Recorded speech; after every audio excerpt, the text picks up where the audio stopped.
Oke, selamat pagi, siang, sore, ataupun malam.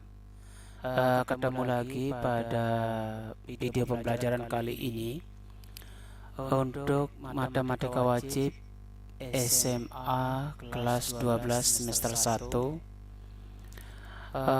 Dalam hal ini kita akan melanjutkan materi kaidah pencacahan, terutama pada kesempatan di mana pada waktu yang lalu kita sudah belajar tentang faktorial. Kali ini kita akan konsentrasi pada kaidah pencacahan yang kedua, yaitu tentang permutasi. Ya, apakah itu permutasi? Permutasi itu adalah proses pencacahan yang memperhatikan urutan atau formasi. Jadi ada urutan beberapa objek, kemudian diperhatikan susunannya. Walaupun pembentuknya sama, tetapi kalau seandainya urutannya berbeda, dalam permutasi itu dianggap berbeda. Ya, saya misalkan begini, ada urutan BC, ada urutan CB. BC dan CB ini dianggap berbeda, walaupun pembentuknya sama, tetapi urutannya yang berbeda. Sebagai contoh, diketahui himpunan P yang anggotanya lah A, B, C, D. Jika anggota himpunan P tersebut disusun 22, maka diperoleh himpunan yang anggotanya sebanyak 12 buah. Jadi dari 4 anggota ini kita akan susun 22. Misalnya A, B, A, C, A, D, B, C, B, D. Selengkapnya adalah seperti ini. Ini semuanya ada 12. Secara umum, perumusan tentang permutasi itu kita anggap bahwa susunan dari N unsur disusun R unsur, kita dapat rumuskan seperti ini. N permutasi R itu sama dengan N faktorial dibagi dengan N kurang R faktorial. Ya, ini dibacanya adalah susunan R unsur dari N unsur yang ada, atau dari N unsur akan disusun R unsur. Nah, sehubungan dengan soal yang ini, coba kita cek apakah benar dia 12. N-nya ada 4, R-nya ada 2, karena 4 unsur disusun 2. Nah, coba kita cek. Ya, ini dia. 4 unsur disusun 2 unsur, atau susunan 2 unsur dari 4 unsur, di mana N-nya adalah 4, R-nya 2. Kita akan uji menggunakan perumusan tadi, apakah benar hasilnya 2. Ini ganti 4, R-nya ganti 2, sehingga menjadilah 4 permutasi 2 sama dengan 4 faktorial, 4 kurang 2 faktorial. 4 kurang 2 faktorial itu adalah 2 faktorial. Saat belajar faktorial kemarin, ya, dua-duanya ini kita coret, tinggal 4 kali 3 sama dengan 12. Jadi tadi secara menoktah dapat 12, secara perumusan dapat 12. Nah, seperti itu. Oke, saya contohkan begini. Tentukan nilai K dari 5 permutasi 3 sama dengan K kali 5 permutasi 2. Jadi kita gunakan definisi permutasi, akan menjadilah seperti ini. 5 faktorial per 5 kurang 3 faktorial sama dengan K kali 5 faktorial per 5 kurang 2 faktorial. 5 kurang 3 adalah 2 faktorial, 5 kurang 2 adalah 3 faktorial, sehingga jadilah seperti ini. Seperti ketika kita belajar tentang permutasi faktorial kemarin, 5 faktorial ini karena 5 lebih besar dari 2, 5 diuraikan, jadilah 5 kali 3 kali 2 faktorial.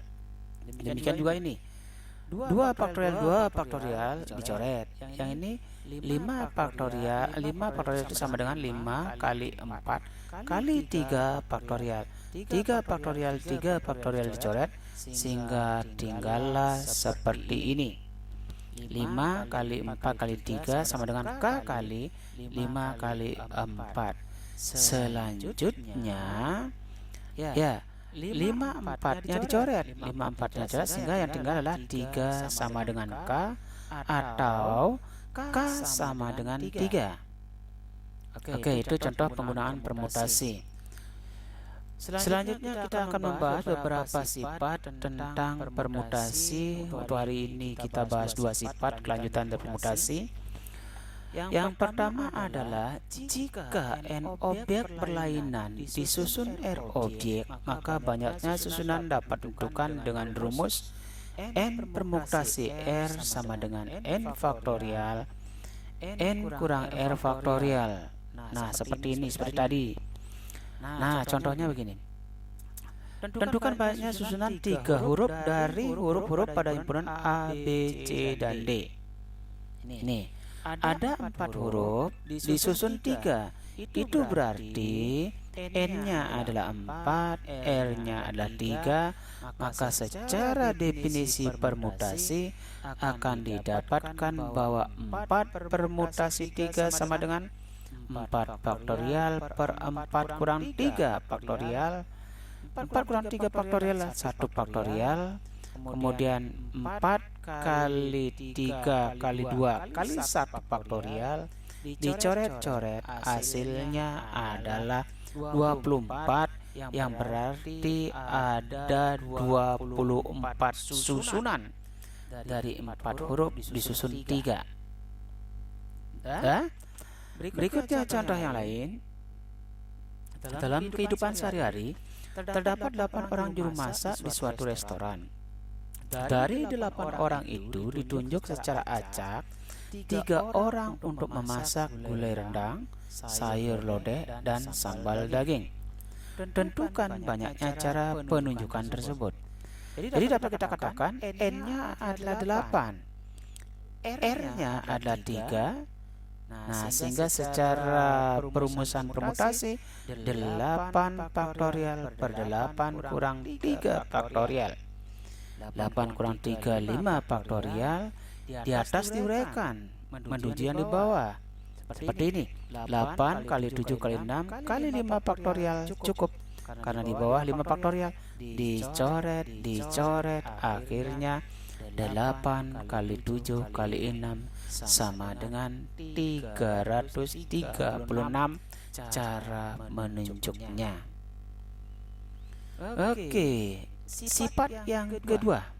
Jika yang disusun adalah seluruh anggota, jadi dapat dikatakan N itu sama dengan R, maka banyak susunan dapat ditentukan dengan perumusan sama dengan perumusan tadi.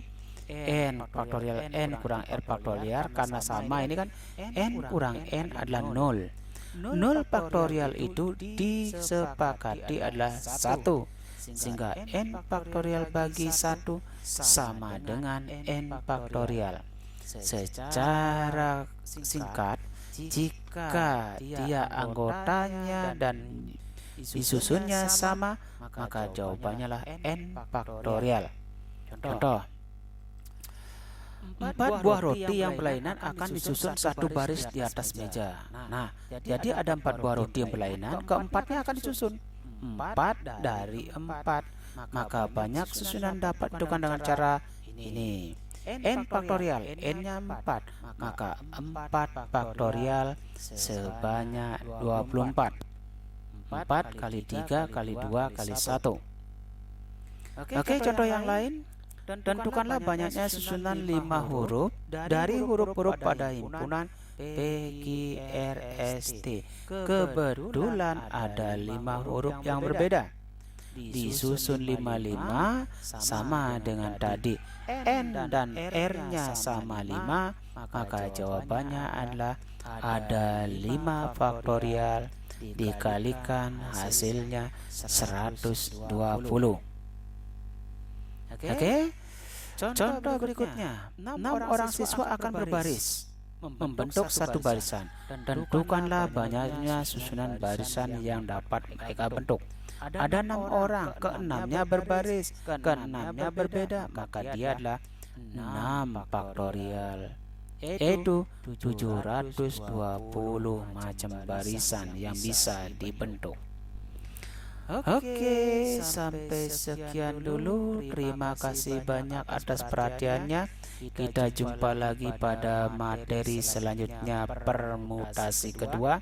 Mudah-mudahan apa yang disampaikan ini bermanfaat, bermakna, berguna, dan lebih jauh Anda akan mengerti manakala mencoba, menonton, kemudian mencoba dan terus mencoba latihannya.